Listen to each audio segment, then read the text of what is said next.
Hey everyone, I'm Nishagni, and this is Nishagni Tarot, where you receive inspired insights to create an empowered life. So, welcome to 7 Decks for Deadly Sins. Most of the deck creators that you see who've been doing these 7 decks for deadly sins, they've been using tarot decks. And fair play, because they do use tarot a lot more than they do oracle decks. But I, on Nishagni Tarot and in my personal practice, use more oracle decks. And so, welcome to 7 decks for deadly sins, Oracle Edition. So, starting off, our Oracle Edition 7 decks for Deadly Sins is Pride, a deck that you purchased for flexing. And to me, this is best represented by the Wild Unknown Archetypes deck. This deck is created by Kim Krantz and comes from the family of the Wild Unknown decks, which also includes the Tarot deck and the Animal Spirit deck. And I may have accidentally discovered the next deck that Kim Krantz is creating. And I don't know if I should say kudos to Book Depository or say that they need to really amp up their security. They have started advertising Kim Krantz's next deck, which is spectacular, and I cannot wait to own that as well. Okay, coming back to Pride. This is the deck that I honestly have purchased, mainly because I'm really interested in psychology, and this deck really checks all the marks for me when it comes to decks that really go deep into our emotional, mental, and psychological aspects of the human nature. But I also feel a sense of extreme pride when I use this deck. It's because archetypes generally tend to be something really complicated, and definitely when we use archetype decks, we really do need to go deep into scientific principles and not just the spiritual principles that we often, or that we sometimes, I would say not often, sometimes tend to restrict ourselves to as tarot and oracle readers. And whenever I pull out this deck and whenever I've seen people use this deck online, there's always this sense of awe and this sense of readers dealing with something that is far beyond the normal tarot and oracle creations, because there's just so much going on in these archetype cards. And so I feel really proud of myself, and I feel like I'm flexing my scientific muscles and my brain cells whenever I pull out this deck, whether for a personal reading or for a reading online. And I just really enjoy showing off this particular deck and showing off to people that, yep, I use archetype cards. But yeah, in all seriousness, this deck is one of my, I think, one of my best possessions. I've always wanted to use archetype cards, and I was considering between this and Carolyn Mrs. Archetype deck. And after almost 2 years of saying no to this deck, it finally wore me down in my dreams, and just kept coming up everywhere. Wherever I looked, I would see ads about this.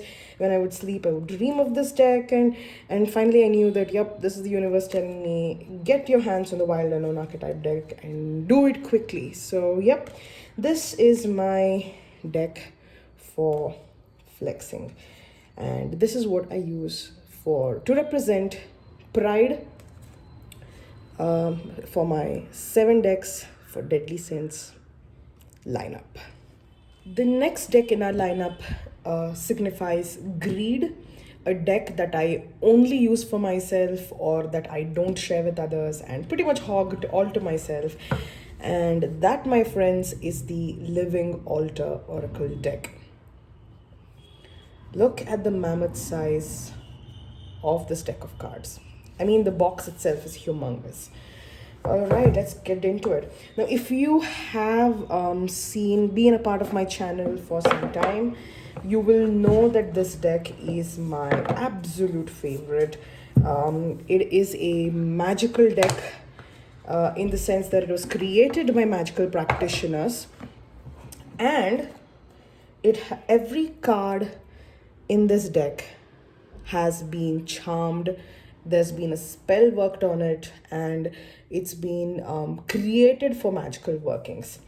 So the reason I chose this for greed is not because, oh, look at this. I mean, it's so huge that it doesn't even fit when I come so close to the screen. All right, I think this is better, right? Yup. How gorgeous are the colors? So the reason I chose this deck for greed is because while I occasionally bring it out on social media, this deck is predominantly on my altar, on my magical space, and I use these cards for meditation, for prayers, for journaling, to cast spells. I mean, that's something that I use this deck a lot for, to cast spells and do ritual work. And so it's a deck that I use for extremely intimate reasons, something that is too personal for me. And there are a lot of parts of my practice that I don't share on social media, and predominantly a lot of that work happens with this deck. If you've seen my YouTube videos, you'll see that I've done a lot of deck. I mean, at least two that I can remember right now, walkthroughs on YouTube, and many more on Instagram of this deck.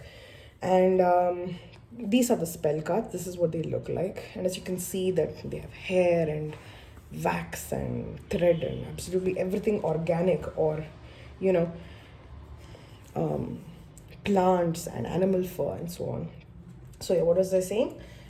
Yeah, so I use these cards for a lot of my personal workings, and so I tend not to use, and because of that, it's this deck has sort of imbued my personal energy, and that's why I don't really share it with anybody else. I don't use it for public readings. I've pretty much reduced the number of public readings I've done this year because I felt kind of really inundated with client readings last year, and I really needed a break. And I haven't gone back to professional readings as much completely yet. I don't know, maybe I might pick it up mid-year 2022.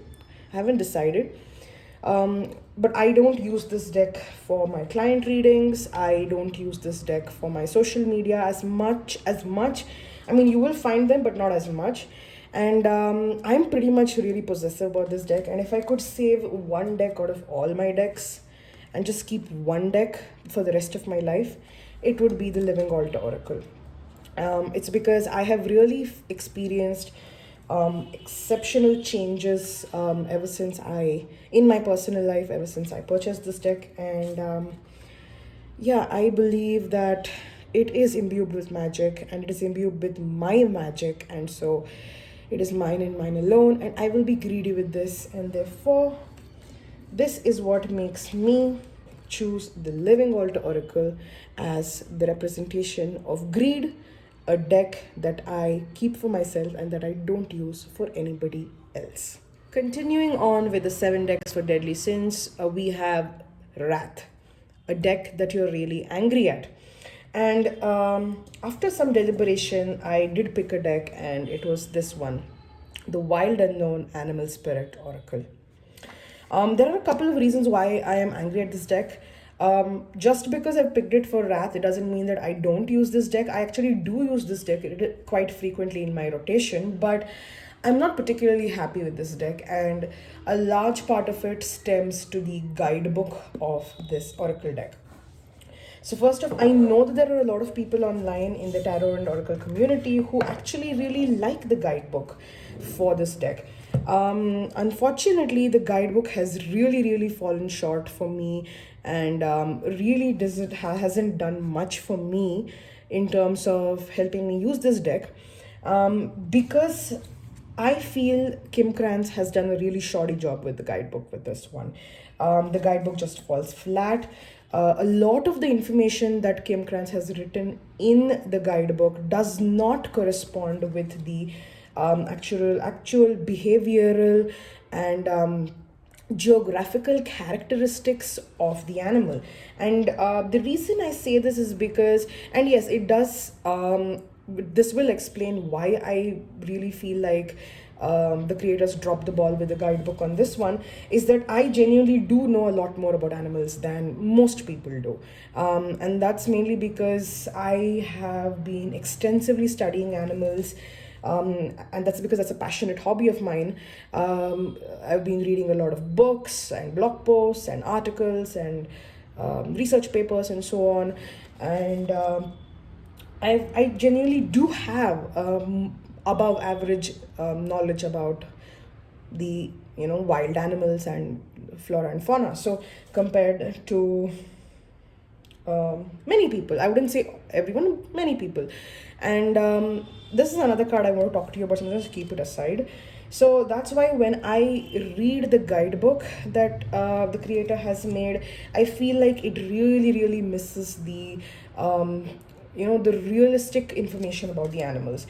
Because one thing that we need to remember when we're using tarot and oracle decks that use animals as their primary imagery or primary subjects is that we need to take into consideration the realistic scientific principles on which these animals work, the scientific background of these animals, right from their habitat, their foraging, their mating, reproduction, fear responses, attack responses, and so on.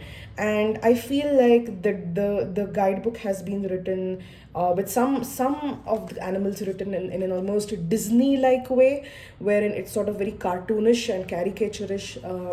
The way their persona has been defined by the creator, and I just feel like that does such a disservice to the animals being represented here. Now, the artwork by itself of these animals, of the natural real animals, is actually quite good, and I'm really happy with the artwork, and that's actually why I continue to use this deck. I pretty much gave away my guidebook the first chance I got because I really do not like it. And I read this deck purely through my own research of the animal kingdom, and I base it on my own information. So that's one reason why I don't like this deck, is, or why I'm really angry at this deck, is because the guidebook is just really bad.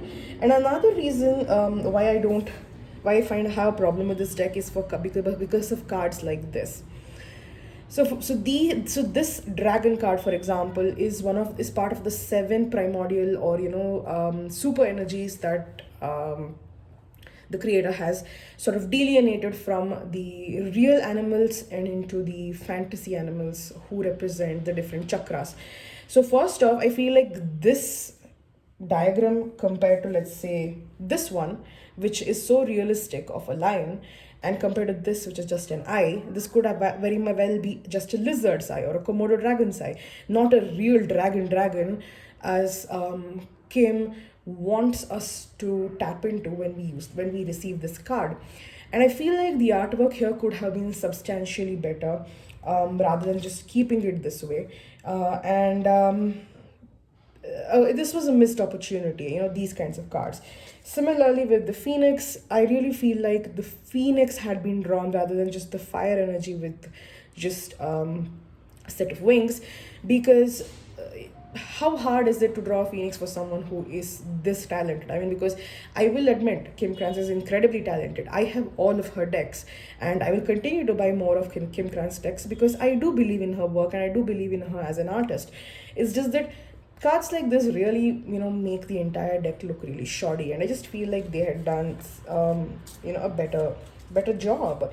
And I'm trying to find the one of those egg cards, the cosmic egg and so on. Let me just see if I can find that somewhere in here, because I am really not happy with the egg cards as well. I just don't know where are the eggs. Where are the eggs?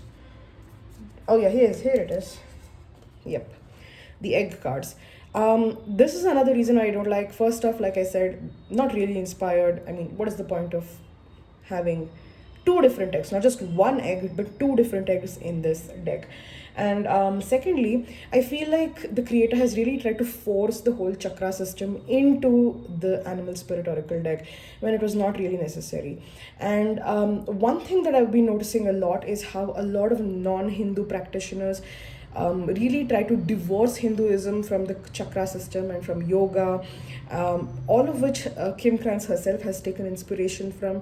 But by divorcing it from the Hindu roots that these practices are, we really don't get much out of it. So, showing us a golden egg and saying that this corresponds to this particular chakra really falls flat for me, because it doesn't really have the context of the religion that these two practices are from, and I really wish these were not included. So yeah, these are the three reasons why I'm not really happy with the animal spirit oracle. But I do use them because I love working with animal energies, and the artwork of the real animals are still really good, and I do appreciate the artwork, and therefore I read this deck completely on my own without the information from Kim Krantz's book. And yeah, this is my lineup for Wrath, a deck that you are angry with. Right. Continuing on with our 7 decks for Deadly Sins is Envy, a deck I bought because other people have it. Ooh. Yep, it's the Legendary Ladies Goddess Oracle deck. This deck actually has a funny story. I really didn't need this deck, but I got carried away because I saw this everywhere on Instagram. But prior to this, I actually was sold on the concept of goddess worship and goddess work, because of the Instagram popular tarot accounts who always seem to be using one goddess deck or another. So it all started with me seeing how people would always use various goddess decks and say that, you know what, my goddess of the month is Hecate, my goddess of the month is Lakshmi, my goddess of the month is Kali, Isis, Hathor, Baba Yaga, and so on. And I would always look at them and be so much in awe of, wow, they're working with goddesses every month. It's so exciting, and I need to be on this bandwagon too. How can I not be a part of the goddess worship circle? And it was also at the time where I'd actually given Athene's witchcraft circle a try, along with Rose Gold Goddess a try. Although those two really didn't fit my style of working, I was really taken with the idea of working with goddess energies every month. And so first my idea was to to purchase Athene's Goddess Oracle deck, but it's really expensive and out of my budget. So as I looked around for other decks, one of my followers on and friends on Instagram had this deck, and they said this deck was really nice. It has so many goddesses, and the artwork is beautiful, which it is. Just look how gorgeous the artwork is for this one. And they said that they were really enjoying using this deck, and that there was also a larger book along with this deck if you had to purchase separately. And I thought, you know what, I checked on Amazon, because in India, pretty much you can get tarot oracle decks only on Amazon. Otherwise, you'll have to import them, which is like really, really expensive. And I reserve the imported decks only for really special occasions, like the Living Altar, for example.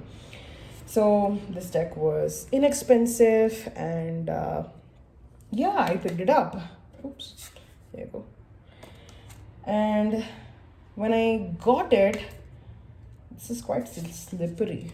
So when I got it, I thought I'm going to use this deck every month for goddess worship, but as it turns out, I haven't used it even once.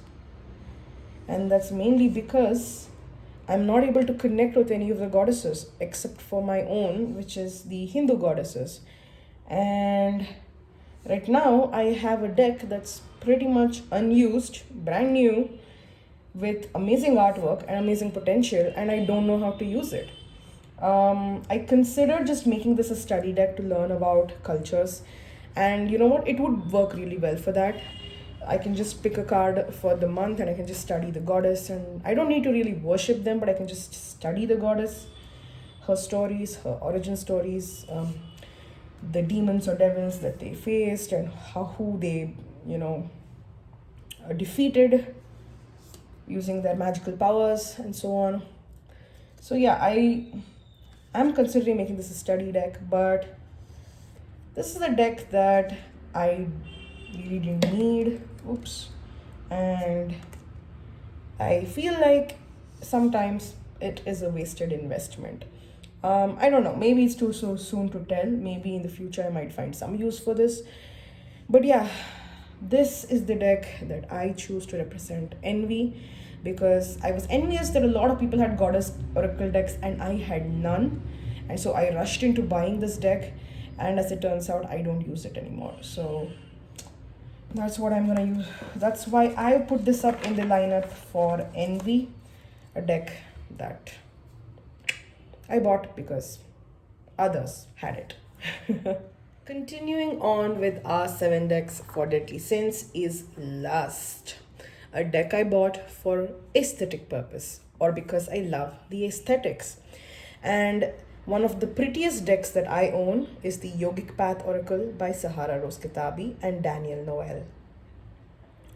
So this is actually one of the first oracle decks I purchased. I think this was the second one right after the Animal Spirit deck.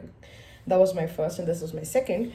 And I just fell in love with the aesthetics. I mean, I don't know if the light is just too shiny right now, but it's just spectacular.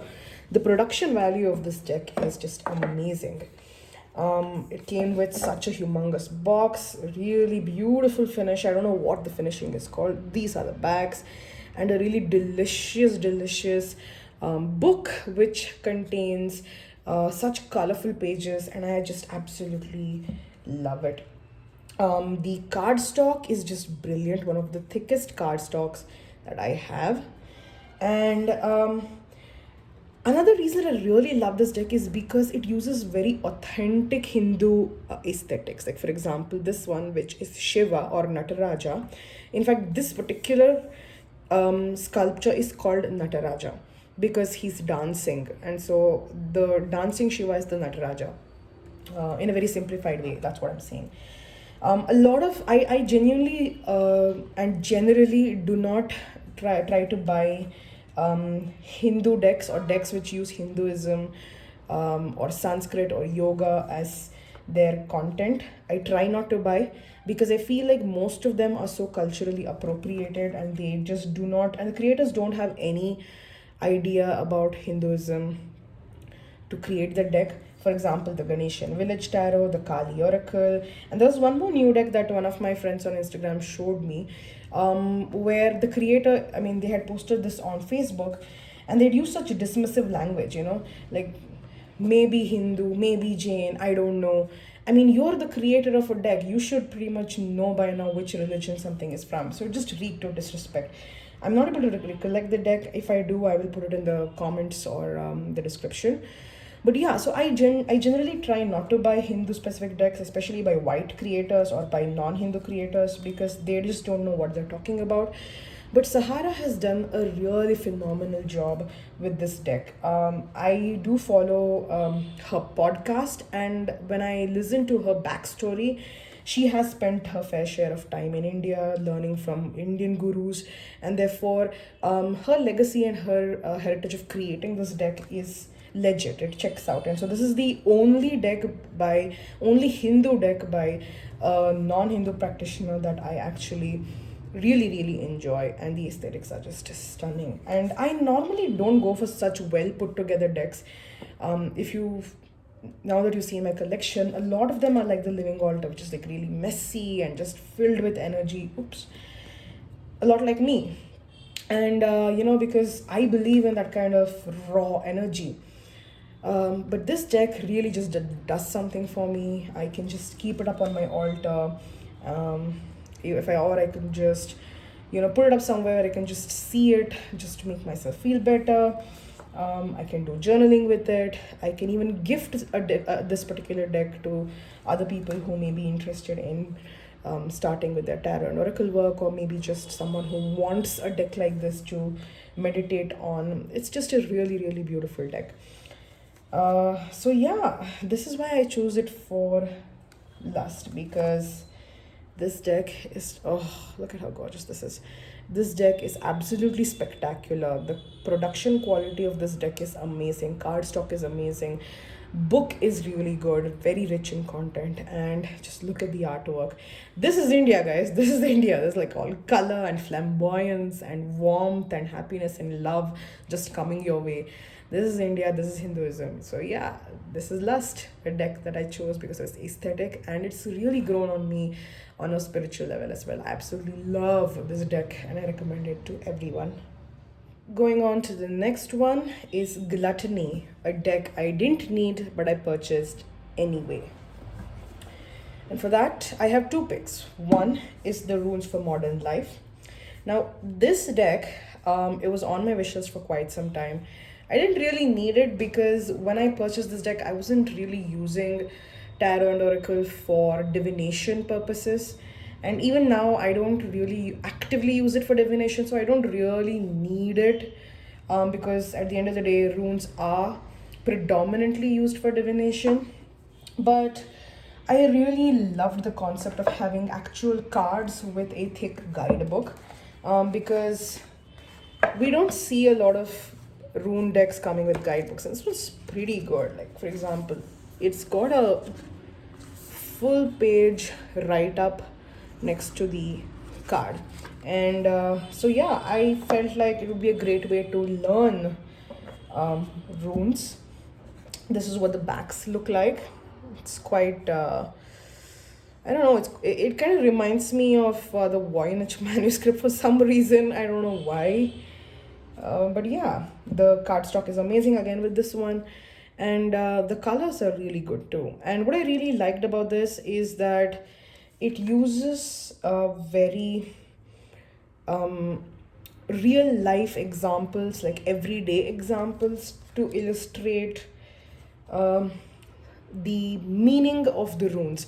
So I don't really need to know what Ingwas means, but if I just look at this picture, I know that it has something to do with love or friendship or intimacy, warmth, emotional warmth, connection, finding someone that you're comfortable with or at home with, and so on. So I can just look at the images and I can read it like a normal oracle card, and when I just pull a card from here, and I don't really need to know the nitty-gritties of how to work with runes. Whereas if I were to pick up rune stones or rune tiles for that matter, then I would really need supplementary material and prior knowledge to work with those runes.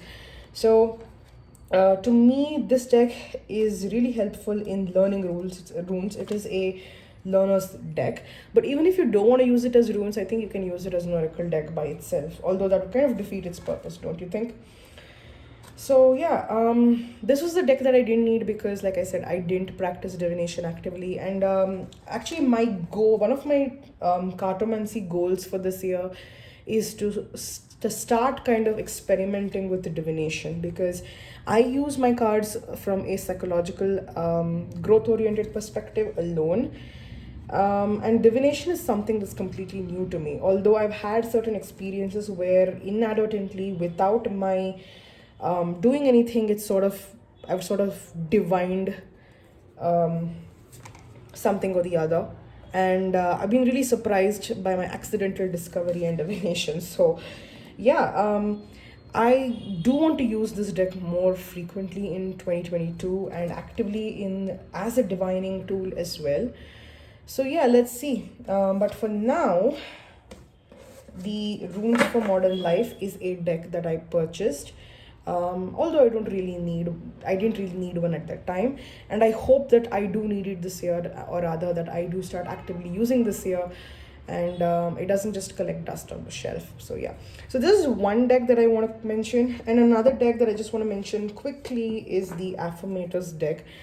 which I didn't really need, but I bought it because I really like the affirmators whole concept of messaging. They're just really, really funny write ups with really, childish imagery. Like, for example, this one. Oops.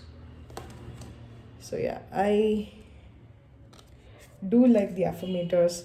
I just wanted something funny to kind of laugh at, and on days that when I just didn't really feel like doing any serious cartomancy work, just something to pull up and have fun with, just something for the entire family to enjoy, because not everyone, or rather, I'm the only one in my family who reads cards or who does witchy stuff. So, yeah, this is something for the entire family to enjoy because it's funny, the jokes are really smart, but they're also really incisive. If you have kids, this is a great way to teach them positive values and to help them cope with whatever difficult emotions that they're feeling. So, yeah, not a deck that I really needed for any purpose, but I just bought it because I liked it. So, yeah, yep, this is the affirmators. All right, two decks, but that I didn't need, but I purchased nevertheless. And rounding off the list with the final deck of the seven decks for deadly sins is Sloth, a deck I use when I'm feeling particularly lazy. Now, for that, I've chosen the Coastal Curiosities deck, which is actually the newest deck in my collection. And in a way, this deck is not for the lazy soul, but also for the lazy soul, and I'll tell you why. This deck actually has a ton, and when I say a ton of things for you to see. For example, let's take this card. So you have what looks like an axe, flower, there's a diamond, there's a cup, there's a what looks like a dragonfly over here. I don't know what this is, looks like a gardening scissors or something, a plant, and yeah, two kinds of plants actually. So, and a spoon. So there's a lot, and also I think this is a beetle of some sort. So there's a lot to see here and a lot to digest from each card. So it's not technically for the lazy soul. And if you really want to get deep into this deck takes a lot of work to work with because you really need to kind of deconstruct the elements of the card so to kind of get what you need. But the reason I've chosen this deck for my sloth selection is because of the word over here. When I just need a deck to kind of just give it to me straight, I really don't want to think much, and I just want to read the message without really putting in too much thought. It's to the point, and it hits me hard. Then I choose this deck, mainly because when I just read the word over here, and it kind of gives me an idea of how I need to handle the particular situation. I really don't go too deep into over analyzing what's in the card, especially when I'm feeling really lazy or tired, or just I just want an easy answer. Like, just tell me what do I need to do? Awaken, get going. Okay, I'll do it. So, yeah, I don't know. Is this the best way to use this deck? Not really, but I do use this deck for a lot of deep study as well. But sometimes a girl's gotta rest, right? A girl's gotta rest, and she needs to take the easy way out, and that's when just reading this word comes in. So this is actually my newest deck. I actually backed it on Kickstarter, and this is actually my first ever Kickstarter backed deck as well. Did you know that? And I am so happy that I found this deck. I actually found this deck quite late. There were, I think, just about 3 days or something for the Kickstarter campaign to end. And I was like, oh my god, I need to get my hands on this deck right away. Because I don't know if the creator, at that moment, I didn't know if the creator would be continuing to produce this deck beyond the Kickstarter. And I was like, holy shit, it's got animals, it's got plants, it's got like strange collage work, which is really my style. So I'm gonna get this deck right away. So yeah, I got this deck, and I waited for about 2 months. That's about it. It actually came really fast, and kudos to the creator because she did a really good job in terms of fulfillment. So yeah, And yeah, I'm really happy with this deck. There's a lot to see in here when you want to see here a lot in this deck. But the deck is quite compassionate because when you're feeling lazy, it's, it gives you a free pass to just kind of read the word and get things done with. So yeah, I choose Coastal Curiosities Oracle for Sloth, a deck that I use when I'm lazy or I'm feeling tired and I don't really want to put in that much effort. So there you go. 7 decks for Deadly Sins. Thank you so much for watching, and I will see you the next time. Namaste.